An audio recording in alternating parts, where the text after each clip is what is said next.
17வது தமிழக சட்டப்பேரவைக்கான தேர்தல் முறையாக தேர்தல் ஆணையத்தால் அறிவிக்கப்பட்டு இன்றைய தினம் தமிழ்நாட்டின் அனைத்து வாக்குச்சாவடிகளிலும் வாக்குப்பதிவு சிறப்பாக நடைபெற்று வருகிறது. தமிழகத்தில் அமைதியான முறையில் அந்த வாக்குப்பதிவு நடைபெற்று வருகிறது. அந்த வகையிலே இன்றைய தினம் திருப்பத்தூர் சட்டமன்ற தொகுதியில் அடங்கியிருக்கக்கூடிய எனது சொந்த கிராமமான அரளிக்கோட்டை பள்ளியில் நான் படித்த பள்ளியில் இன்றைய தினம் நானும் என்னுடைய குடும்பத்தினரும் வருகை தந்து வாக்குகளை பதிவு செய்திருக்கிறோம். குறிப்பாக இந்த தேர்தலை பொறுத்தவரையில் மாண்புமிகு நம்முடைய தமிழ்நாட்டின் முதலமைச்சர் தளபதி அவர்கள் தமிழகம் தழுவிய அளவில் ஒத்த கொள்கைகளை உடைய அனைத்து அரசியல் கட்சிகளையும் தலைவர்களையும் ஒன்று சேர்த்து மதசார்பற்ற ஒரு முற்போக்கு கூட்டணி என்ற வலிமையான கூட்டணியை தமிழகத்தில் உருவாக்கி இந்த தேர்தலை சந்திக்கிறோம். அந்த வகையில் திருப்பத்தூர் சட்டமன்ற தொகுதியில் மதசார்பற்ற முற்போக்கு கூட்டணியின் ஆதரவோடு திராவிட முன்னேற்ற கழக வேட்பாளராக உதயசூரியன் சின்னத்திலே போட்டியிடுகின்ற எனக்கும் வாக்குகளை தர வேண்டும், ஆதரவை தர வேண்டும் என்று தொகுதியின் அனைத்து கிராமங்களுக்கும் சென்று வாக்காளர்களை வேட்பாளர்கள் முறையில் நாம் நம்முடைய தலைமை கட்சியினரும் சந்தித்து வாக்கு சேகரித்தோம். அதையும் கடந்து தலைவர்கள், குறிப்பாக கூட்டணியுடைய தலைவரும் தமிழ்நாட்டின் முதலமைச்சருமாகிய அண்ணன் தளபதி அவர்கள் இங்கே நமக்காக பிரச்சாரத்துக்கு வந்திருந்தார். அதே போல துணை முதலமைச்சர், இளைஞரணி செயலாளர் மாண்புமிகு உதயநிதி ஸ்டாலின் அவர்களும் தேர்தல் பரப்புரையில் கலந்து கொண்டார்கள். கழக துணை பொதுச் செயலாளர் சகோதரி கனிமொழி அவர்களும் இங்கே கலந்து கொண்டு பிரச்சாரம் செய்தார்கள். நாடாளுமன்ற குழு மேலவையுடைய குழு தலைவர் திருச்சி சிவா எம்பி அவர்களும் கலந்து கொண்டு தேர்தல் பிரச்சாரம் மற்றும் சுபவி இப்படி பல்வேறு வைகோ அவர்களும் இங்கே தேர்தல் பிரச்சாரத்தில் கலந்து கொண்டார்கள்.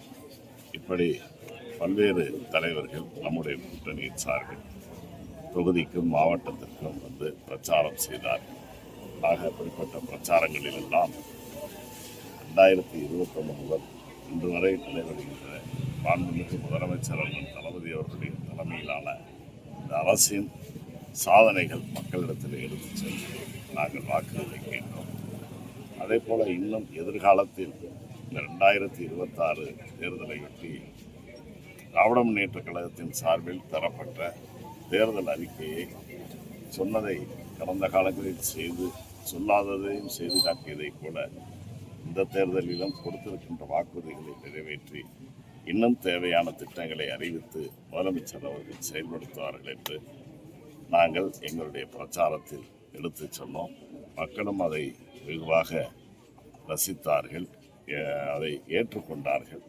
காரணம், முத்தமிழறிஞர் கலைஞர் அவர்களுடைய காலத்திலும் சொன்னதையெல்லாம் செய்து சொல்லாத பல திட்டங்களை அறிவித்து செயல்படுத்தியதைப் போல இந்த 5 ஆண்டு காலம் நம்முடைய முதலமைச்சர் தளபதி அவர்களும் தேர்தல் கால வாக்குறுதிகளை நிறைவேற்றியது மட்டுமல்லாமல் தேர்தல் காலத்தில் சொல்லாத பல வாக்குறுதிகளை இன்றைக்கு நிறைவேற்றியிருக்கிறார்.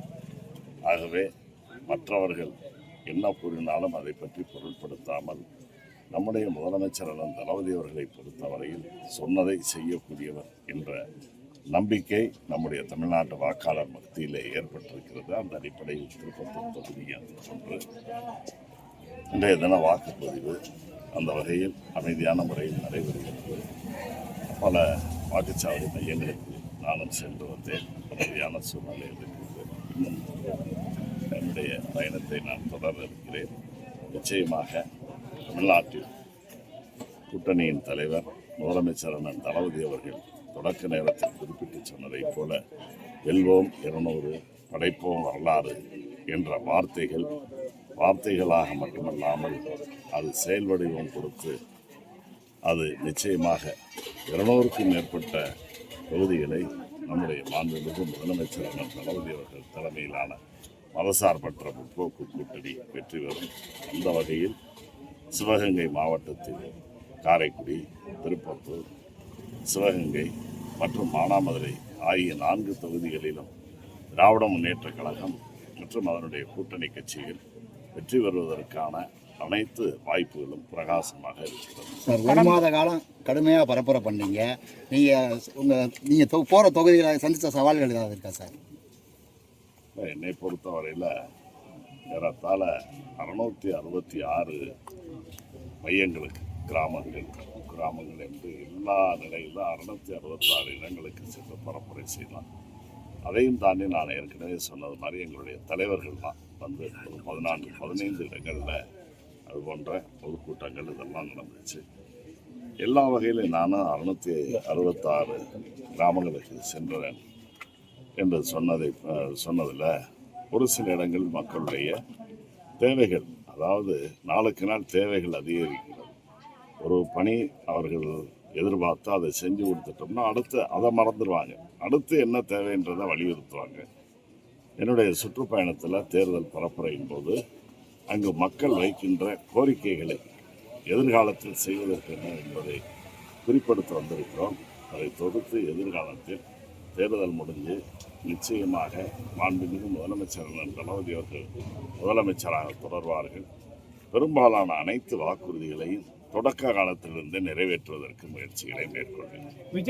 விஜய் உள்ளிட்ட பல்வேறு கட்சிகளும் திமுக மேல விமர்சனம் பண்றாங்க. இந்த சூழ்நிலையில இன்னைக்கு வாக்களிக்க போன நடிகர் அஜித் மீண்டும் இந்த ஆட்சி மாற்றம் வேணுமா அப்படின்னு சொன்னதுக்கு நோ நீட் அப்படின்னு இருக்காரு. இந்த ஆட்சி அமைன்றது மாதிரி சொல்லியிருக்காரு. இதை எப்படி அமைச்சு பார்த்தீங்க? அவர் நடிகர் அஜித் அவர்கள் குறிப்பிட்டு சொன்னதை போல பெரும்பாலான தமிழ்நாட்டு மக்களுடைய உணர்வுகளும் அதைத்தான், நோ நீட் என்பதைத்தான். இதே ஆட்சி தொடர வேண்டும் என்ற கருத்துக்கள் தான் இருக்கிறது. அதை எங்களை போன்றவர்கள், நாங்கள் ஒரு கட்சியில் வேட்பாளராக, ஒரு மாவட்ட செயலாளராக, மாண்புமிகு அமைச்சர் அவருடைய அமைச்சரவையில் இருக்கிற நாங்கள் சொன்னால் அது எங்களுடைய கட்சிக்காக நாங்கள் பேசுகிறதா இருக்கிறோம். பொது மனிதர்கள் இன்றைக்கு பொதுவெளியில் அந்த கருத்தை சொல்லியிருப்பது தான் ஒவ்வொரு பொதுமக்களுடைய நடுநிலையாளர்களுடைய ஆழ்மனதில் பதிந்திருக்கக்கூடிய கருத்து என்று நான் கருதுகிறேன். சார், 5 முனை போட்டிங்கிறத நீங்கள் ஒத்துக்கிறீங்களா சார்? தமிழ்நாட்டில் இப்போ 5 முனை போட்டிங்கிறத நீங்கள் ஒத்துக்கிறீங்களா? போட்டி போடுறது 5 முனை, இங்கே கூட 15 பேர் போட்டிடுறாங்க. போட்டியாளர்கள் அத்தனையுமே எண்ணி வாக்குப்பதிவு முடிந்து வாக்கு எண்ணிக்கை முடிவுகள் அறிவிக்கப்படுவர எல்லோரும் சமம்தான். அதில் 5 முனை 6 முனை இல்லை, இங்கே 15 முனை இருக்குது. நோட்டாவை சேர்த்து 16ன்னு நினைக்கிறேன். ஆகவே 16 முனை போட்டி இருக்கு. நீங்கள் சொன்ன மாதிரி வெறும் 5 மட்டும்தான். அதாவது பொதுமக்கள்லாம் சென்னையிலேருந்து சொந்த ஊர்களுக்கு திரும்ப முடியாமல் சிரமப்படுறாங்க. போதுமான பேருந்து வசதிகள் கிடையாது. அதனால் வாக்குப்பதிவு 2 மணி நேரம் நீடிக்கணும்னு சொல்லி தேர்தல் ஆணையத்துக்கு விஜய் கடிதம் இருக்காரு. அதை பற்றி உங்களோட அபிப்பிராயம் சார்? நியாயமான கருத்து தான். அது தேர்தல் ஆணையம் தான் பரிசீலிக்கும். அதுக்கும் திமுக பற்றி சொல்லக்கூடாது. கடந்த ஆண்டுகளில் இளைஞர் வாக்குப்பதிவு கம்மியாக இருந்துச்சு அப்படின்னு சொன்னாங்க. இந்த ஆண்டு பார்த்தீங்கன்னா காலை முதலே இளைஞர்கள் ஓட்டுச்சாவடியில் வாக்களிக்க நிற்கிறாங்க. இதை எப்படி அமைச்சர் பார்க்குறீங்க? இளைஞர்கள் வாக்குச்சாவடிக்கு வர்றது, வாக்களிப்பதெல்லாம் நல்லா வரவேற்கத்தக்கது தானங்க. வாக்குரிமை பெற்ற அனைவரும், எல்லாருக்கும் ஒரே வாக்கு தான். இளைஞர்களுக்கான வாக்கு, நடுத்தர வயதிற்கான வாக்கு, அதே போல் மூத்த குடிமக்களுக்கான வாக்குன்னு ஒவ்வொருவருக்கும் ஒரு வாக்கு தான். அவங்களுக்கு அதில் வேற ஒன்றும் விகிதாச்சாரங்கள்லாம் ஒன்றும் பெரிய வேல்யூ ஒன்றும் இல்லை. விஜய் இளைஞர்கள் எல்லாருமே வெளிநாடுகளில் இருந்தாலும் சரி வாக்களிங்க அப்படின்றது மாதிரி சொல்லியிருக்காரு. அவரை பின்பற்றி வந்திருக்காங்களா? யார் சொல்லி? நடிகர் விஜய். என் தொகுதியிலே எத்தனையோ பேர் இன்னைக்கு வெளிநாட்டிலிருந்து வந்திருக்காங்க. எனக்காக வாக்களிக்க போறேன், முதலமைச்சருடைய ஆட்சி தொடரணும்னு சொல்லியிருக்காங்க. அவர் ஒருத்தர் தான் அழைக்கிறாராங்க. இப்போ தானே வந்திருக்கிறாரு. பார்ப்போம் எவ்வளோ நாளைக்கு.